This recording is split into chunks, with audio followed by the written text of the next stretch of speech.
Right now, misinformation spreads faster than facts, especially on the most sensitive global stories. NVP uses uncensored AI analysis to verify the most controversial topics and separate signal from propaganda in real time. Instead of guessing who to trust, you can see structured verification and analysis behind every major issue.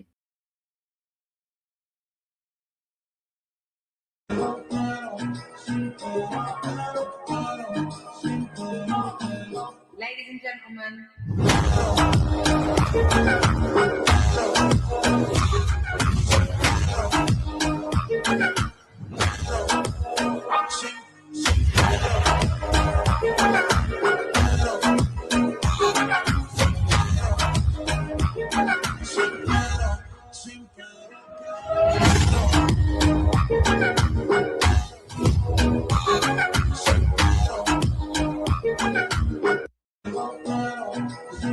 Hello everyone, welcome back to another live stream, and thank you so much for tuning in to another show. Today is the 12th day of the Iranian response to the American-Israeli aggression against the Islamic Republic of Iran, in a move conducted primarily by the American President Donald Trump, who was dragged into this campaign against Iran following pressure and blackmail from Benjamin Netanyahu. They previously were speaking about the nuclear program, and despite all of these talks and supposed concerns that they have, they did not really focus on the nuclear program in Iran. As a matter of fact, in recent days, the majority of the targets that the United States and Israel attacked in Iran were civilian targets, to a level where we saw a gathering being targeted inside of Iran. So they attacked not only the girls' school in the beginning, killing over 170 schoolgirls, but it extended to hospitals, police stations. They targeted innocent civilians, buildings, even IVF centers and labs they targeted, similarly to what Israel has done in Gaza. And now the American president is officially confirming that they have no targets left in Iran. But there's a lot behind the statement of Donald Trump, especially with the emergency measures that are being taken by the IEA to release more oil barrels, over 100 million reportedly, due to the crisis that's happening now in the Hormuz Strait, in a direct admission and evidence that the United States did not really know and still doesn't know how to counter this move coming from Iran, despite the fact that they declared that they destroyed all of Iran's navy. But they are unable to support the opening of the Hormuz Strait or accompany any of the oil tankers. As a matter of fact, today we had a confirmation from Iran that the closest U.S. warship to Iranian soil is approximately 700 kilometers. So that's all happening on one side. And Donald Trump is trying to reach a deal. He is asking more and more people and leaders to speak with Iran, directly or indirectly through mediation. The Israelis aren't being really hopeful now. More and more articles and reports in the Israeli media and the Israeli television about the fact that they're not sure that there's going to be a regime change. Netanyahu, in his pre-recorded speeches now, building hope on the Iranian people to revolt, although we're seeing the absolute contrary to that. We're seeing the opposite. Millions of people are in the streets. This strengthened the bond between the establishment and the people. It united them even further, because Israel and the United States crossed all lines when it comes to Iran. And what we're seeing now is a response that has to happen and has to continue, so that there has to be deterrence. Now, some statements are coming also from the president of Iran in relation to any potential deal. any potential deal, any potential negotiations that may take place. He's number one confirming that they're carrying out responsive measures, but he's also saying that there are many demands to be met when it comes to anything with Iran, including reparations. I mean, they have to pay back for the destruction. And previously that did happen. The United States and the EU, they unfroze many assets, state theft, what they do, and these sanctions. We spoke about the sanctions yesterday, the American sanctions, the illegal American sanctions against countries since the early 70s resulted to the death of over 30 million people, 30 million deaths due to these unjust sanctions. We're talking about massacres, genocides, only for the United States to try and impose its hegemony and control over other countries and their fate, and to try and subjugate them to the American demands. Now, despite the fact that some countries are trying to de-escalate, that some countries are trying to say that, listen, we need peace in the region, and what else do we need? I mean, internationally, apart from peace. Peace is what is required. However, many of them conveniently deny the fact that some of their actions have been making it easier for the United States, if not contributing directly in these war crimes taking place, not only in Iran, but in Gaza and Palestine and other parts too. Wherever Israel has attacks and wherever the United States has attacks. And what Iran is doing now is a response to all of these years of aggression and hostility, and a response to the fact that they crossed a black line in the form of assassinating the supreme leader, and they're escalating. So simultaneously with the talks of the United States and Israel that, the targets are done, we have no more targets in Iran, and we can see that on the ground, they're targeting innocent people. Iran is escalating. And we had a joint resistance axis attack today on Israel in two very interesting things. Firstly, the day attack that I spoke to you about in the previous video, when Iran carried out one of the largest salvos against Israel in the dawn. 3 hours it lasted, and Israel said this is the biggest attack yet since the beginning. No more talk about Iran not having capabilities and what have you. Then in the evening, we had Hezbollah carrying out the biggest operation yet in this escalation, conveniently from Lebanon. And there are more moves coming from the Iraqi resistance.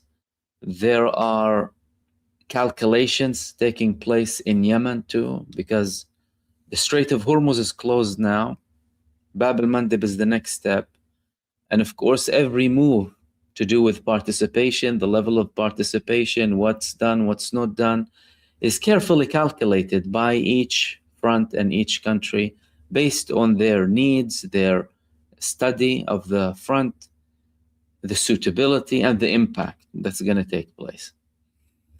So we're going to talk about all of that tonight and the latest developments, and also, of course, the energy crisis that's happening now and the moves to make a counterbalance here with the emergency measures of the IEA by releasing over 100 million barrels of oil to reduce the tensions that are happening now. But how long will it take up until we are in the same situation? All of these are short-term measures, by the way.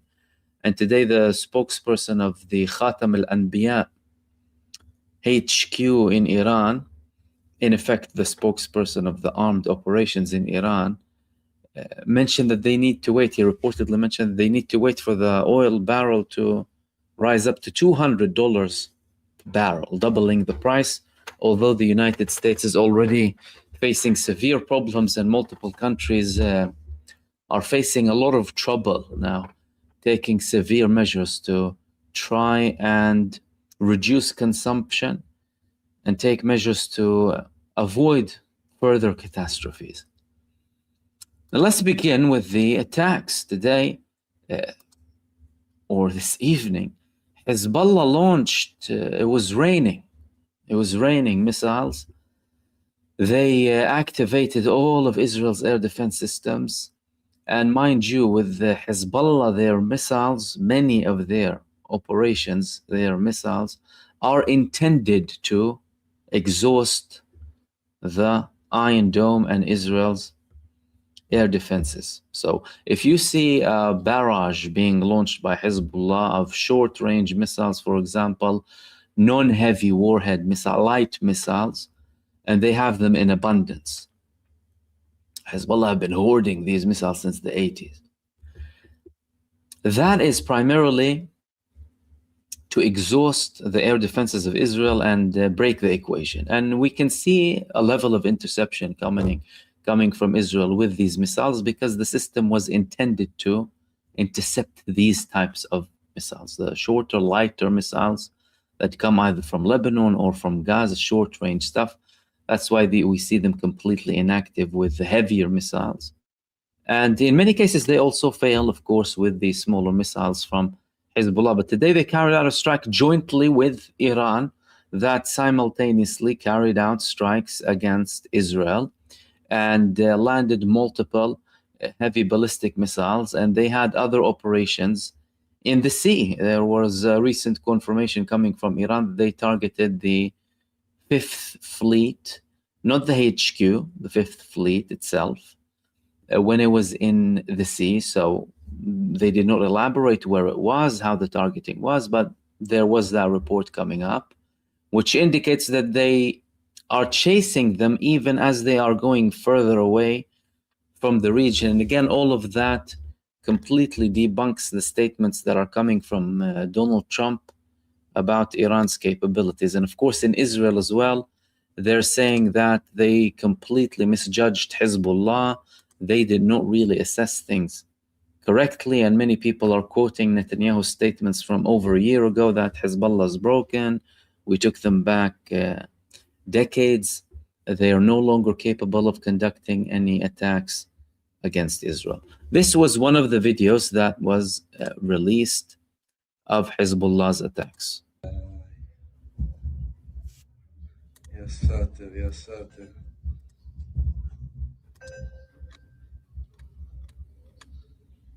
يلا ما انا هولك ايش كذا خباقة يو واي واي زي نوفل بو ايش كذا تو تبوتو يمر واي واي يو بوتري ايش كذا خباقة لا خباقة ولا ليف نفلم بكلم مين نفلم فوق واي واي لا يو واو نفل نفل يا اخي تريد الشمال نفل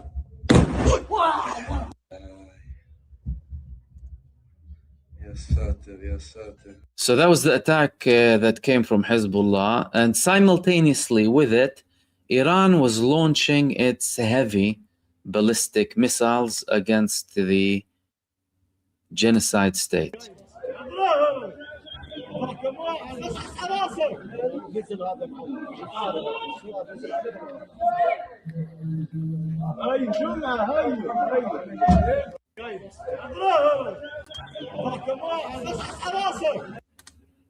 So joint attack, and there are of course more videos. These were some of the images of reportedly the launches that came from the Lebanese resistance.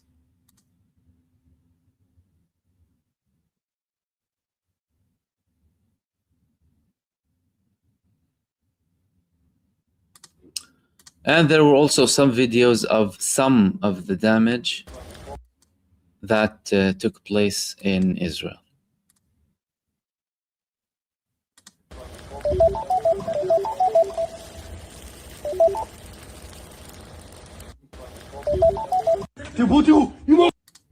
So of course that's despite the massive censorship that's taking place, of course, and the fact that people are warned not to release a lot of the images and the details of such attacks that are coming from Iran and from Hezbollah. And now, what does that prove, by the way? Well, firstly, from Hezbollah's perspective, many people miscalculated their capacity. You know, in the past year, we've been speaking about Hezbollah's capability and the fact that all of the statements that came from Israel were for internal consumption.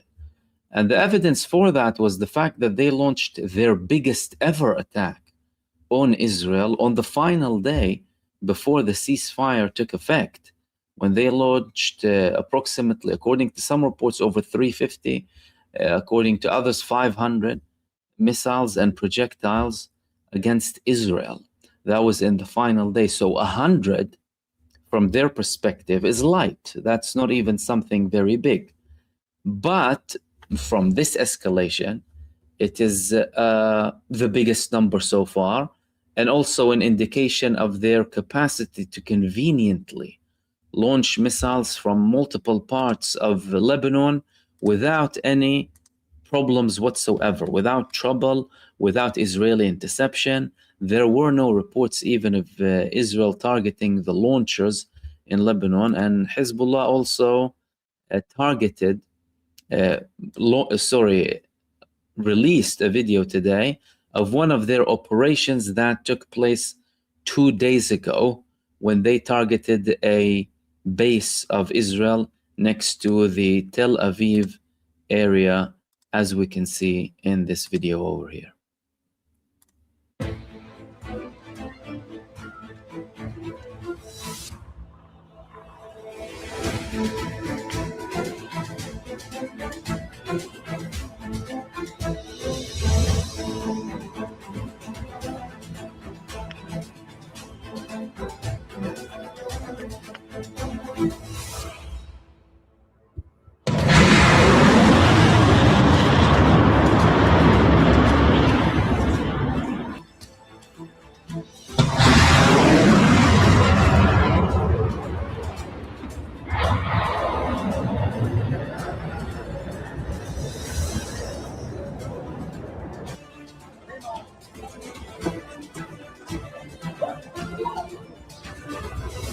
בלי אזעקה, בלי כלום.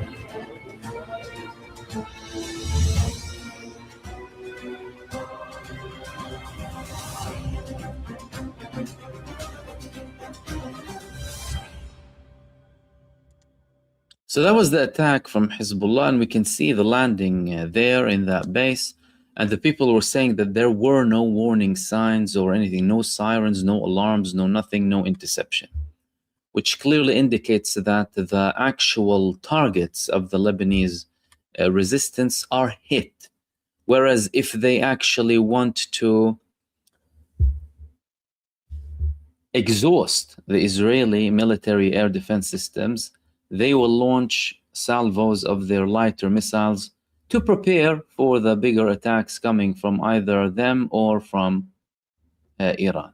Now, the previous spokesperson of the Israeli army, actually the serving, reportedly, spokesperson of the Israeli army, said that we are actually facing a lot of difficult days, and more days are to come that will be filled with uncertainty. Now, Steve Witkoff, the blame game is beginning in the United States. In Israel, there are internal problems. They are trying not to show it as much between the military establishment and Netanyahu, although there is a political consensus on attacking Iran. A tiny minority in Israel opposes the war. But Steve Witkoff was asked, when will this war end, Mr. Witkoff? And he outright said, I don't know. Donald Trump was asked about the war, and he said, well, Pete Hegseth, Steve Witkoff, and Jared Kushner told me that Iran is preparing to attack us, and therefore we had to attack, which is a joke, really, because you're going out on a war. No Congress, no constitution, no international law, no nothing. And despite all of that, they don't have an answer to the American people. They don't have an answer to their Arab allies, who also they haven't consulted. They didn't say anything to them. And they're not having an answer to their international allies, especially who are suffering heavily due to the closure of the Hormuz Strait. So in essence here, we're not having answers. We have more uncertainty coming from the American side. We have statements from Trump that the operation ended. You know, we have no more targets, according to him. Well, what does he mean by that? What does Trump mean by saying we have nothing left? So hold on a second. It began with the nuclear, then you said about the missiles, and Rubio said about the short-range missiles and their navy, in essence, their capacity to conduct attacks or pose a risk, right? If they are still attacking you everywhere, if they hammered and wiped off and flattened all of your bases and blinded you in the region, and you're having to resort to South Korea to dismantle the THAADs and bring them either to the Gulf states or to Israel, other Arab countries are begging Italy and other European countries to try and help them, you know. A couple of countries are trying to deploy a fighter jet or two, or, you know, Italy told them, sorry, we don't have any air defenses left. They went to Ukraine. What does Trump mean by nothing left? Clearly, they have a lot left, according to your rationale, because first and foremost, by the way, this is where the failure is highlighted.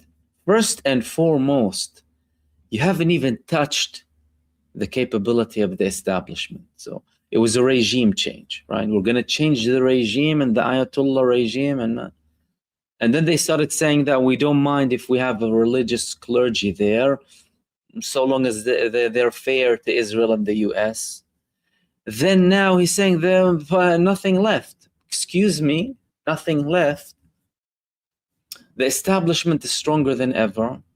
They are having a mosaic of attacks against you with dozens of hubs spread out through the entire country to conduct operations on an individual basis, so they don't rely on centralized command. So even if they target more people, they will still be attacked. That plan has been implemented from the beginning and is still being implemented. What does he mean by there's nothing left? Well, we know very well what he means by there's nothing left. There's nothing left means that I want to stop the war. We have nothing left to do.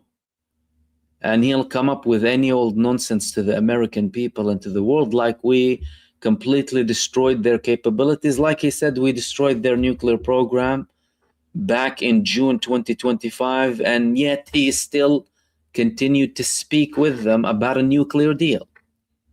So what are you going to tell the American people now? Iran is incapable of doing nothing? You see, they were talking about cutting Iran's arms. They were talking about reducing the threat of the proxies of Iran. In essence, what we have here is Iran cutting off all of the arms and legs of the United States in the region, and on their way to wipe off the colony too, the Zionist entity. That's what they're about to do. Iran already destroyed every American base in the region, all of their eyes in the form of the THAAD systems, their radar systems, satellite systems. I'm talking about billions of dollars, in the hundreds, the losses now, alongside the spending that the United States is doing compared to Iran's self-sustainable weaponry and what they attack Israel and the United States with. It's incomparable. So Iran gave them a beating. Iran is winning, as in Iran is winning big time. And mind you, what they would try and do and just cause some destruction in Iran and tell you, yeah, we targeted this leader and that. Okay. And what is the desired objective? Killing a person without changing the regime, as you call it, doesn't really bring you anything, does it? The fact of the matter is the Iranian country establishment, the supreme leader, the position of the supreme leader, the whole system has been strengthened by all of this, because the Iranian people who had reluctance in their either government or establishment, or have a different view as to how the country should be run, for example, whether from a religious perspective or a non-religious perspective, they have now seen that they are indiscriminately being targeted simply for being Iranians. And the same people who told them that we're coming to liberate you and we're coming to instill, democracy in Iran, help is on the way. Help is on the way was killing schoolgirls in Iran. That was help is on the way. And the Iranian people are realizing this more than ever. And it's bringing them closer to the establishments, creating a solid national unity. We're seeing millions of people in the streets of Iran going and protesting against this aggression and asking for revenge. And guess what? They're being bombed when they protest, and they challenge the bombing too. And that on its own, by the way, is something very significant. Why? Because the morale of the people in each country, when they're fighting, when there's a war, is exceptionally important. Now compare the morale of the Iranian people to the morale of the Israelis. Compare the morale of the Iranian people to the morale of the Americans, who didn't even vote for this war. It's not like Trump even asked them. Most of them were against it, and he went despite all of that, simply because he's being blackmailed by Netanyahu with all of the Epstein files. And that contributes. So let's not underestimate any of that. Of course, mainstream media, whether in the West or in the Arab world or whatever, will want to try and portray something else, perhaps, to cover up the fact that in the case of the United States and its allies, that they are the barbaric aggressors. And in the case of some of the Arab states, that they have been a reason, because they enabled this behavior coming from the American regime, and some of them entertained the idea of Israeli participation in their countries against Iran.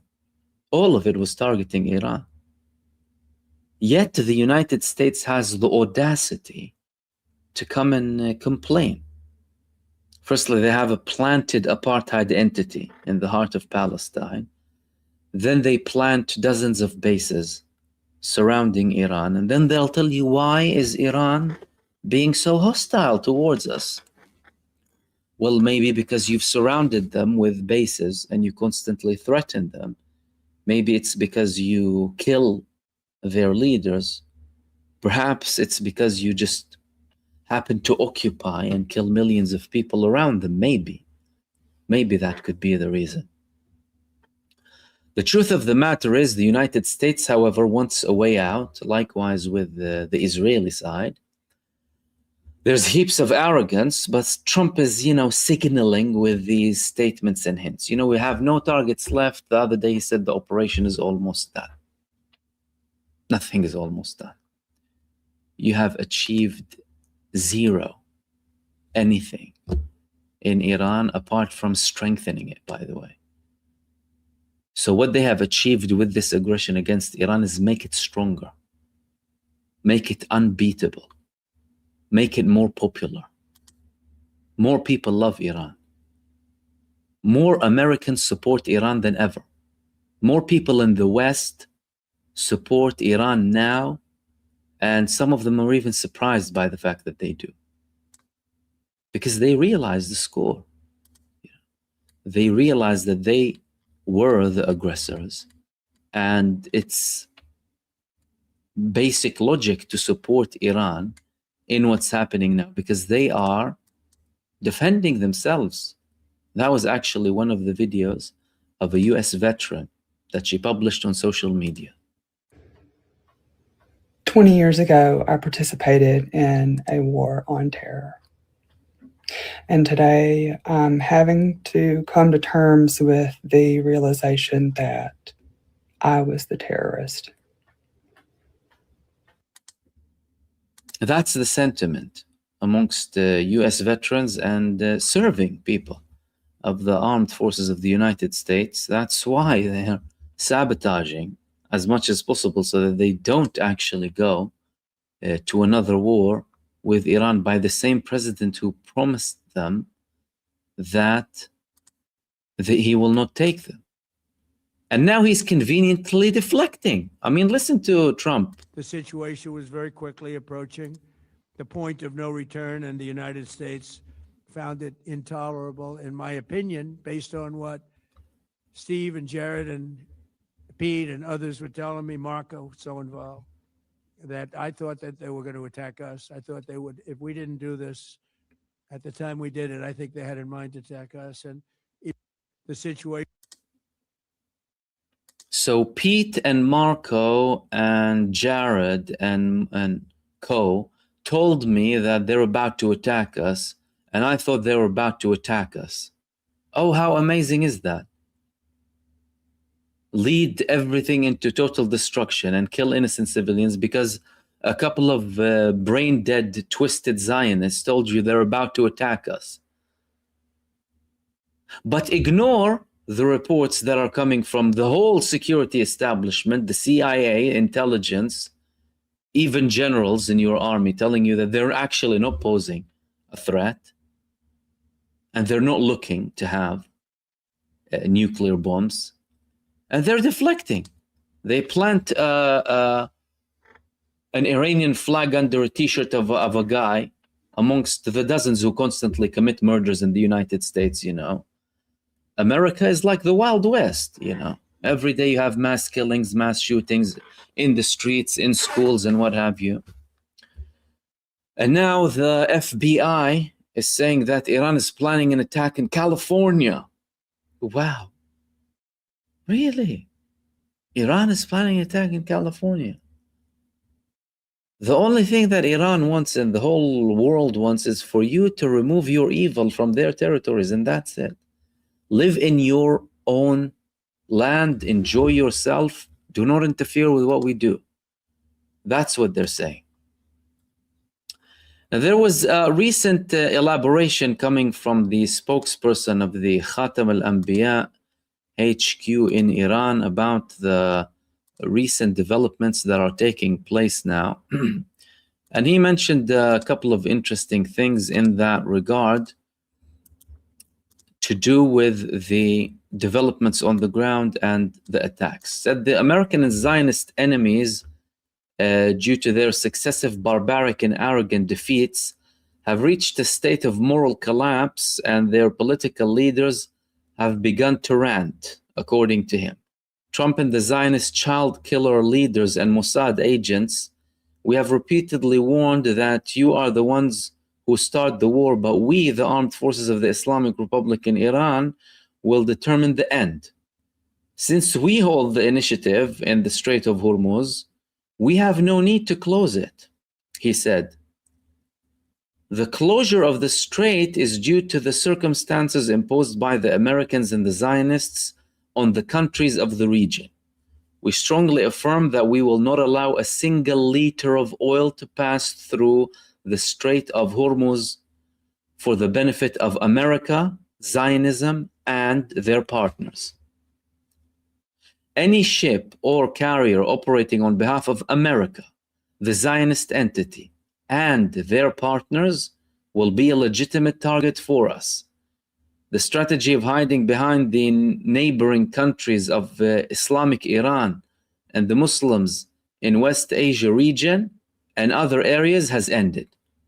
This strategy and the cowardly armies hiding in public places and behind the infrastructure in this region will not succeed.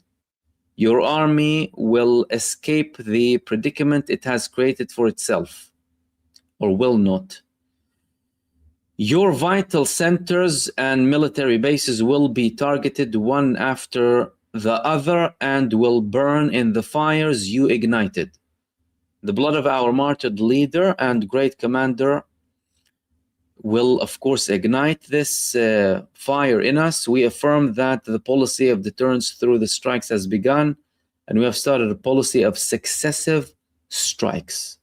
They began a policy of successive strikes until you are punished and regret your actions once and for all. Admit your defeat. Be honest, admit your defeat. Since the history of America and since the history of the formation of the Zionist entity. In other words, admit your mistake. You warned against bringing your naval forces to this region, as in they warned them. You approached once, and through Iran's missile capabilities, you retreated from the first day of aggression. We were waiting to prove to you that your cowardly army is smaller than you think. You can't even artificially lower oil prices. Since the war began in the region, we told you to prepare for a $200 barrel, $200 a barrel in terms of the oil prices. The security situation in this region is due to your actions. The armed forces of the Islamic Republic will not allow your forces to move in this area, the region.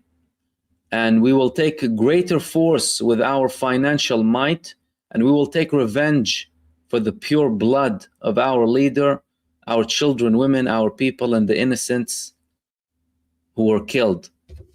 Victory comes from God. So, direct threat. And he's threatening to escalate successive attacks. That's another important mention here. And we're seeing it on the ground. So despite the fact that the United States began to try and reduce tensions slightly, nothing really worked. Iran wasn't entertaining that. As a matter of fact, they were publicly saying that you will be punished and we're not interested in negotiating. Now, Trump is saying that, okay, we finished our targets. What is Netanyahu saying? Netanyahu is calling on the Iranian people. The coming days will bring opportunity to free yourselves. Be ready. We are waging a historic war for liberty. This is once in a lifetime opportunity for you to remove the Ayatollah regime. So that is yet another statement coming from Netanyahu, asking, in effect, the Iranian people to move. So what do we understand by him asking the Iranians to move? Well, firstly, he has no one to move. That's the first very important thing. The Zionist hubs in Iran have been eliminated due to their stupidity by trying to capitalize on the legitimate protests that happen of people who are protesting against certain policies of the government. Fair.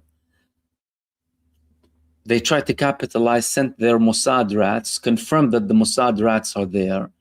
Iran nailed them down, all of them. Now he has no one.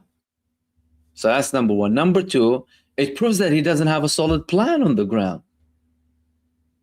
Three, he wanted to take the advantage of Donald Trump being there and Trump being the only exceptionally stupid American president who would go on and participate with Israel into a war with Iran. Firstly, in June with that strike, as theatrical as it was, and now in an actual war waging against Iran. So he literally has no one in Iran. That's what we understand from this. Because if he had people, well, they would have been doing something, wouldn't they? If Israel had still more hubs inside of Iran, They would have been operating, they would have been doing something, they would have done some sabotage, they would have done something to try and make things worse for the establishment. But the opposite happened. The Iranians went out in their millions to support their country and their government and their armed forces, resisting this aggression against them and punishing the United States and Israel for their aggression against Iran. Now, the fact that Donald Trump failed miserably with the oil tankers, sometimes they test, sometimes oil tankers are moving closer to the Strait of Hormuz, then they go back. Some of them dare to try and pass. They probably, bribe them or something, tell them, listen, we'll pay you this much, but try and go and we'll protect you if something happens, whatever. Some people will take the risk and go because it's literally a suicide mission. Some of them have been sunk by Iran. And they're still getting hit. So not one ship passed the Hormuz Strait without the authorization of Iran. And they clearly stated anyone linked with America, the Zionists, and their partners, anyone who has dealings with them. That means Iran can let anyone pass so long as they're not on that side. As a matter of fact, they published, a statement saying that any country that expels the Israeli and US ambassadors from its territories will have freedom to move. Trump tried to rectify the huge problem because, the Americans are moving against him because it's hurting their pockets. And this is a man who was portraying himself to be the man of the people, America first, only America, no foreign wars. We're not spending trillions abroad, and. Yet he went against everything that he stated before. It started to have big problems inside of the United States of America. And his promises to try and reduce the tensions by saying we will accompany every oil tanker, that was shattered from day one because they didn't dare. The United States did not dare to accompany one oil tanker through the Strait of Hormuz. It's narrow. It's very easy for Iran to target it. And they can sink anything that passes there. That, again, is despite yet another lie that Donald Trump was saying, is that we destroyed all of their navy. Although, by the way, they don't really need a navy to do any of that because they can target them with drones or whatever. They have mines that are planted through missiles rather than navy. So now the IEA took a step, a drastic, dramatic measure to try and settle this crisis down. And the economic situation, by the way, is going to get much worse than what it is now should this continue. And the impact is being felt already. In some places, in some parts of the world, austerity measures are taken. In some parts, people are queuing up. Some parts are completely missing oil and fuel. Other parts, the prices have gone up tremendously. Now, in an attempt to lower the tensions and a short-term move, the IEA and G7, they're moving to release record reserves. Oil is trading flat in expectation that the International Energy Agency could trigger the largest ever release of oil reserves. So we're still talking about a statement, but statements in these moments of crisis, they're very important because one word from the American president plays up on the stock market. So they said they could trigger, still, hasn't been implemented yet, the largest ever release of oil reserves in history, and as in it never happened before, exceeding the 182 million barrels in 2022 after Russia's invasion of Ukraine. So we're potentially talking about over 200 million. The G7 will also meet on Wednesday to discuss using the reserves. That's after prices went up by 25 to 50%, and they were expected to rise sharper. Donald Trump made a hiccup with the mines, then it rose back up again, and then he tried to downplay it by saying, oh, no, actually, we targeted the mines. How much could that help? That could be a short-term relief. Short-term relief to keep the prices steady. It will do, however, nothing to the long-term issue that the United States will continue to have, and the whole world. Iran closing the Strait of Hormuz, unless it's for countries who are not aligned with the United States and Israel. How long can that take? Well, it can take from weeks to months. Any situation like this could only be short-lived, because one of the most important things that we need to remember here is the fact that the biggest oil exporting companies have halted, to an extent, the barrel producing work that they're having in their own countries. And according to some reports, to avoid any sort of Iranian repercussions and measures against them. So they can try that, and it will not really do anything in the long term, but create an effect that would be much, much harsher later on. It would be a very devastating hit after it's done, because once those oil barrels are done and over, what's going to happen? There's going to be a situation where the productivity levels are not going to go back to the same pace as they were before when the price was steady. You're going to go back to a much harsher reality, potentially a reality where hardly anything is going out of there anyway. What are they going to do then? Exactly. And how much can they dig into the reserves? For a war of choice. So do you see what's happening across the whole world due to two psychopathic, narcissistic child killers having a blackmailing issue, and Netanyahu dragging the whole of the United States to a war with Iran and fantasizing about a ground invasion? He's still thinking that a ground invasion is possible, by the way. Don't think that that ended. No, they actually want the United States to go, and they want to see a bloodbath for the Americans inside of Iran. So that's on that front. The United States is trying to de-escalate. Iran is escalating and saying that we're going to have successive attacks. We're not going to stop at any point. They need to be punished severely.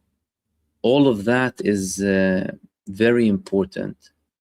And we still haven't seen the full escalation, by the way. We still haven't seen the level of escalation that we can see. Like the Iraqi side, it hasn't released all of its potential yet.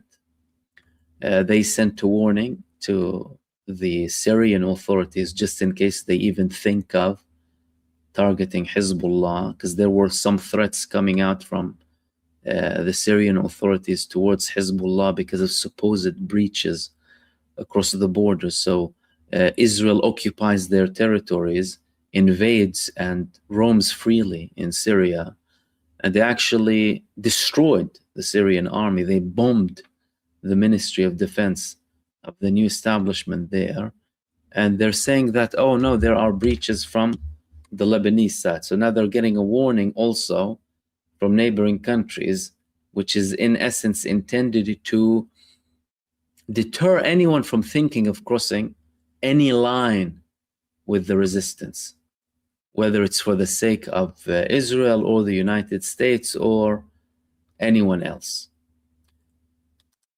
Now, what about the Arab countries? What about primarily the Gulf states? The Gulf states are being pressured heavily by elements within the American administration, of course, on behalf of Israel, to try and drag them into a war with Iran, into coalition with Iran. How likely is that to happen, and what are the responses that are coming from the Arab states? Well, the Arab states, and by the way, these were recently published images of some of the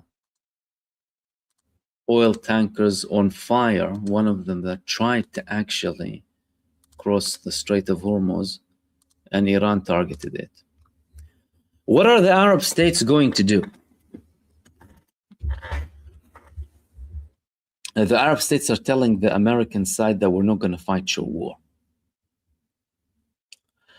Although much of the statements that are coming out from multiple, whether they are official figures or some of the mainstream media trying to undermine what Iran is doing, but portray what's happening as an aggression against the Arab countries and condemning it, hiding the fact that their countries were used as hubs for America's barbarism and terrorism inside of Iran, primarily for the Zionists, by the way, in this case, because even though America doesn't have a great history with foreign interventions, it has a dark history of interventions globally. In the past century, the United States has always almost been at war or armed conflict or something, trying to interfere, anything to do with coups, operations, wars. Millions of people get killed. But this time it was for the sake of Israel. But they're not getting a good answer from the Arab countries. The Arab countries are telling them, we are not going to fight your war. You haven't asked us when you escalated. We're not going to let our sons and daughters die for something that you started without consulting us. So that's out of the window. As a matter of fact, their best chance, as in their best shot that they thought would be possible, it would be possible with, was some armed movements, some armed Iranian opposition movements, as small and incapable as they are, by the way, in the Kurdistan area north of Iraq. But then again, the authorities in that region also told them, that's not going to happen. We're not going to be participating with you in any of these aggressions that are taking place against Iran, and we will not allow our territories to be used as a hub against Iran, because we don't want to be part of the fire here. We're not interested in being a part that is constantly attacked by Iran because we have participated in something that we don't want. That's resonating with more and more Arab countries. And the United States is helpless with this ground invasion. That leaves, by the way, the United States with one to two options. The first option is they participate in an attack against Iran with a ground invasion between 50 to 100,000 Americans, assuming that that would work, by the way, against Iran, and they would be the primary side fighting this. That's number one. Number two, limited commando operations. Again, to achieve what exactly, we're not sure, Iran told them, we'll bury you here. Thirdly, something with Israel. Now, I'm saying that because they're saying these things, by the way, on the ground, in reality, that is unbelievably unrealistic. But then again, you're talking about psychopaths who are happy to kind of send their own people to go and die for nonsense. They use their own people as cannon fodder, so they don't mind. Do you think Trump cares that Americans were killed? Hundreds, by the way. Hundreds of Americans were killed and wounded. At least 600 to 700 according to Iranian reports. Some say about 1,000. Because in some of the Iranian attacks, by the way, they target gatherings of hundreds of American Navy personnel, like the attack that took place in Dubai. Today, they still target every location that these people try and hide in, a hotel, anywhere they try and go to, because they fled their bases, of course. Now imagine them going to a ground invasion inside of Iran. What is that going to do exactly? Now, Iran, they just declared that the recent attacks that took place were actually the 40th wave. 40th wave of true promise for using Qadr, Imad, Fattah, and Khaybar Shikan missiles towards Israeli and American targets. Lasted for, according to one report, because these so far are not the official reports coming from Iran about this particular wave, lasted up to 5 hours, according to some of the statements that are coming out. And some of them are mentioning that this was in coordination with the Lebanese resistance. So nothing too obviously. The only specific statement that came out was that more than 50 targets in the occupied Palestinian territories were bombed during the joint operation. It was indeed. They're confirming that it was, although we already established that fact. This strong and integrated front delivered painful strikes to the military bases of the child-killing entity from Haifa in the north and Tel Aviv in the center to Beersheba in the south. So the 40th wave was an all-out wave. The two American Al-Azraq and Al-Kharj bases in the region were also subjected to bombardment by Iranian Revolutionary Guard missiles during the extensive attack in the 40th wave, they said. The enemy's media confirmed a noticeable escalation in missile launches from Iran toward Israel over the past 24 hours, with Zionist losses mounting.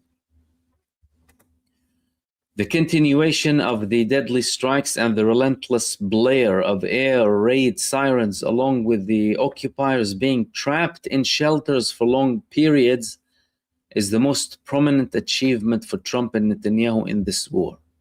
Now, that is one subject, by the way, that's very interesting. In Israel, they're having battles in the bunkers, by the way, the shelters. People are fighting over who goes in, who doesn't go in. Cases of diarrhea are being reported. Some people get injured rushing into places, and they try and rescue them and take them out. There were also more videos of the oil tankers as well, just being released.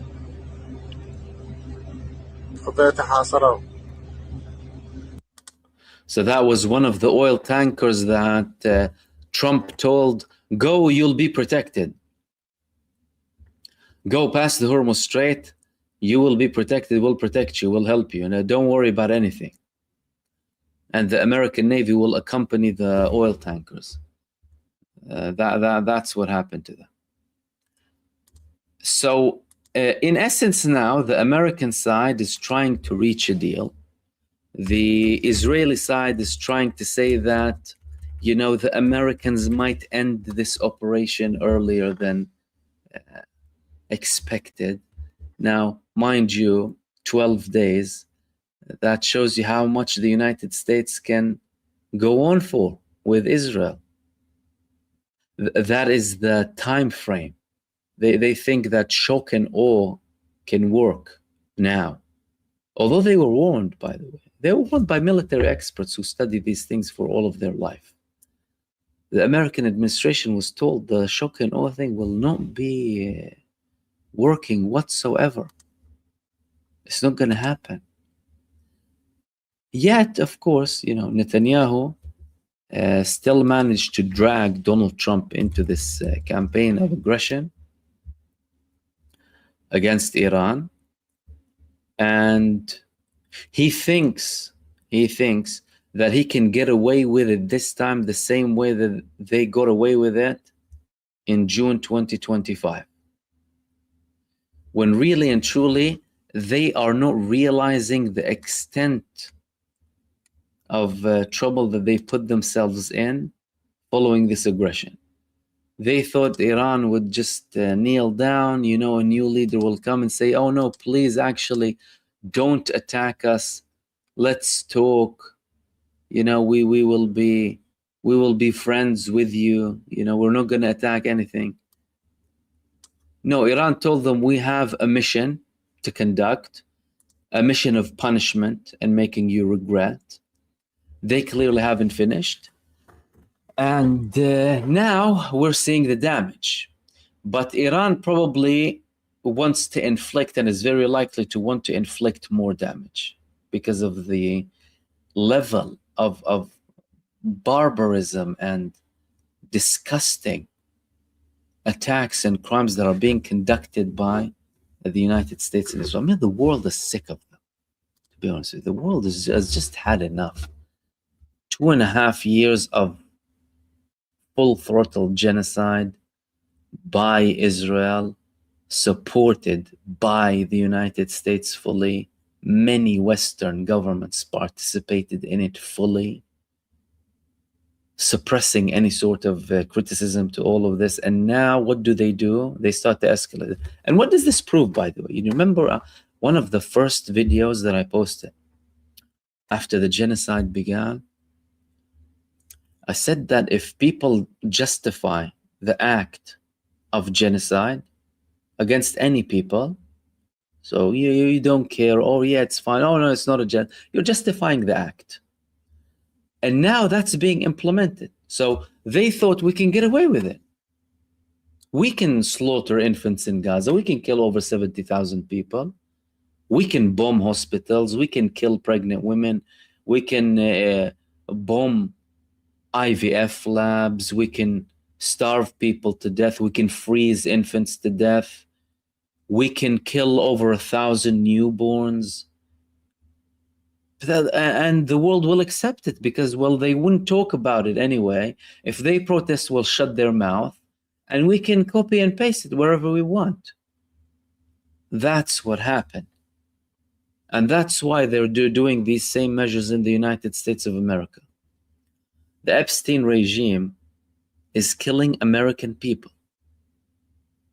Americans, as in white Christian American people.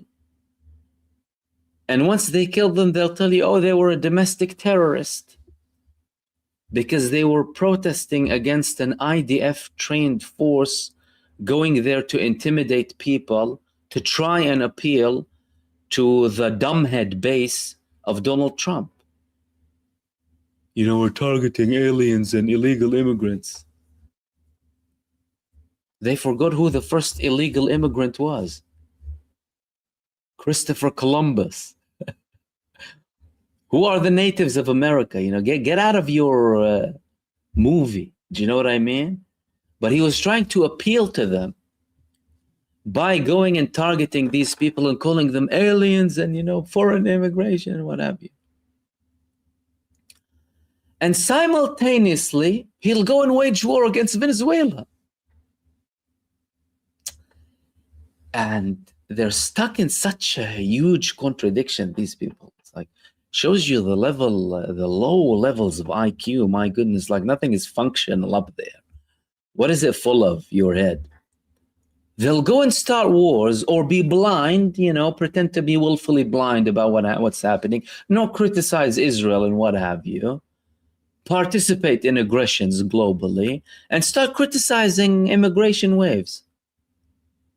You've been doing this for over a century now, centuries, But in the past century in particular, Western countries have been going all across the world, primarily led by the United States of America, by the way, and not all Western countries, but primarily the United States, NATO, aggressions against countries all across the world. And if they're not, by the way, attacking them, they're choking them economically. And they start complaining, and they build political campaigns on immigration even. It's like, if you're so worried, then let them be in their own countries, let them prosper. Don't sanction them. Let them trade, let them be happy, right? But no, they'll plant an apartheid in Palestine, they will go to war in Iraq and Afghanistan, you know, sanctions against other countries, Iran, what have you, Syria, all sorts of countries. And then they'll start complaining afterwards.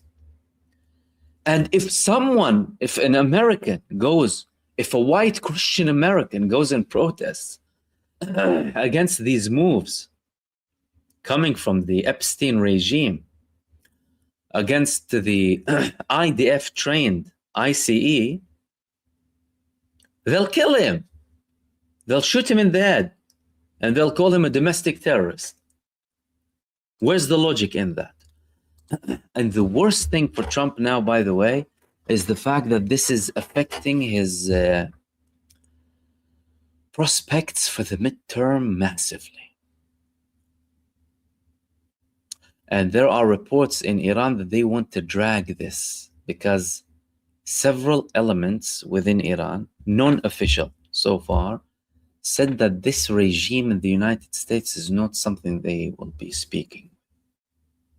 Trump, a man who went to war with them twice for the sake of Israel primarily.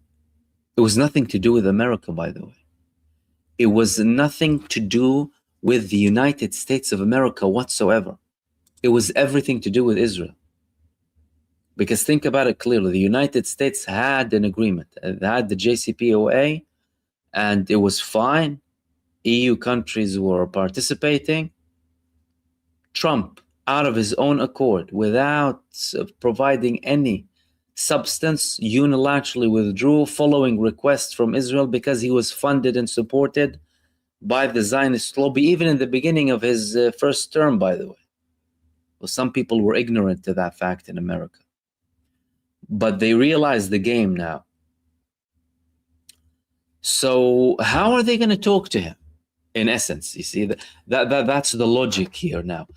How are they going to talk with him? Why should they stop responding? Why should Iran realistically stop responding? So that the United States can replenish and try and rebuild its bases and send more bombs to Israel to prepare for the next round? And they can prepare a more intense attack again? Well, what for exactly? And Iran, to a very large degree, by the way, has already finished a lot of the things that they need to do. Of course, there's the uprooting of Zionism element that remains there. But the bases, by the way, that's it, they're done. And the United States even, and that's something that they don't want to tell you about, by the way, they are already getting some messages from some Arab countries that it's not going to be rebuilt, my friend. I'm not even sure if I can call you my friend anymore even. Again, despite the propaganda being published in mainstream media. They're telling the United States, these bases that you had here, we're not going to have them again. Thank you very, very much. You went on a war without our consultation, without even bringing it to our attention, without saying anything. All of a sudden, we see ourselves stuck in this situation where attacks are being conducted, and they, by the way, only going to escalate. Because the next phase is more energy infrastructure and more financial institutions. You see, in a recent attack in Iran, and Iran told them eye for an eye. They attacked a financial institution. again, to try and apply more pressure on the people.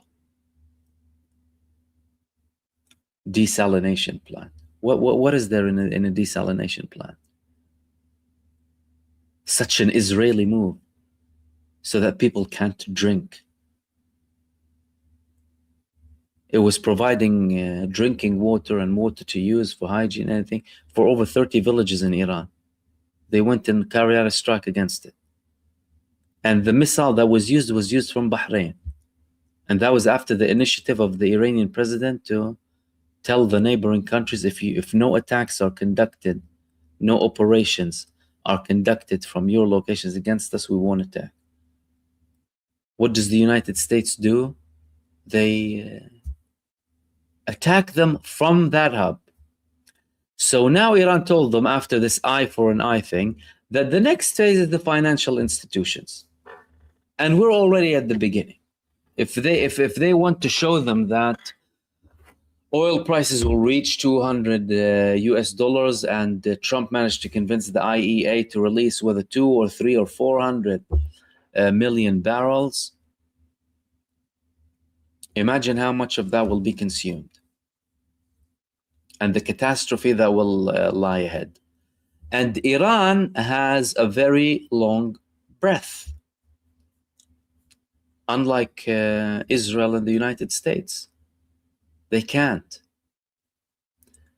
continue this war for very long. That's why they've been trying to end it from day one. Delusional, arrogant supremacists they are, these people. They think they can go to another country, kill their people and their leader, and tell them, oh, hey, we'll make a deal. It's like they're living on another planet. So that is the situation where we are in at the moment. What we've done today is hopefully clarified as much as possible what happened in the first and in the second wave that happened today, which were in effect wave 39 and wave 40. One of them, the most intense heavy missile attack coming from Iran in the dawn that reportedly took 3 hours. The following one by Iran and Hezbollah, some of the most advanced, of course, in the resistance axis. And all of the developments to do with the financial situation, the preparations of Donald Trump to try and end it, to have an exit plan. But in the meantime, we're seeing an escalation coming both from Iran and Hezbollah and the Iraqi resistance, with much more to come should this continue. And what it appears to be is that it will be continuing for some time until Iran gets the desired objectives of its response in True Promise 3. And these were the main things that I wanted to share with you in this live stream. Thank you so much for tuning in for another show, guys. As usual, thank you so much to everyone who sent supers. Much appreciated for all of your comments and participation, everyone who participated in the chat as well. In the meantime, everyone, enjoy the rest of your evening, day or night, depending on where you are. Stay blessed, take care, and I will see you soon in the next video. Peace, everyone. Salam. Right now, misinformation spreads faster than facts, especially on the most sensitive global stories. NVP uses uncensored AI analysis to verify the most controversial topics and separate signal from propaganda in real time. Instead of guessing who to trust, you can see structured verification and analysis behind every major issue.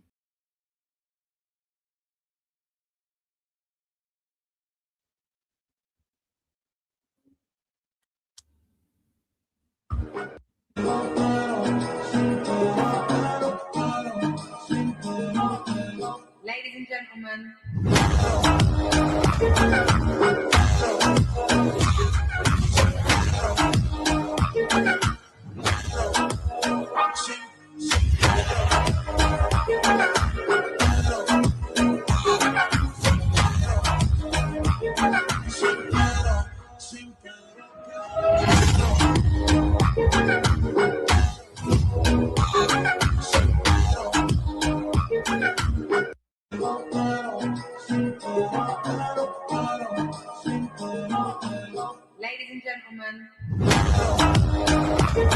go.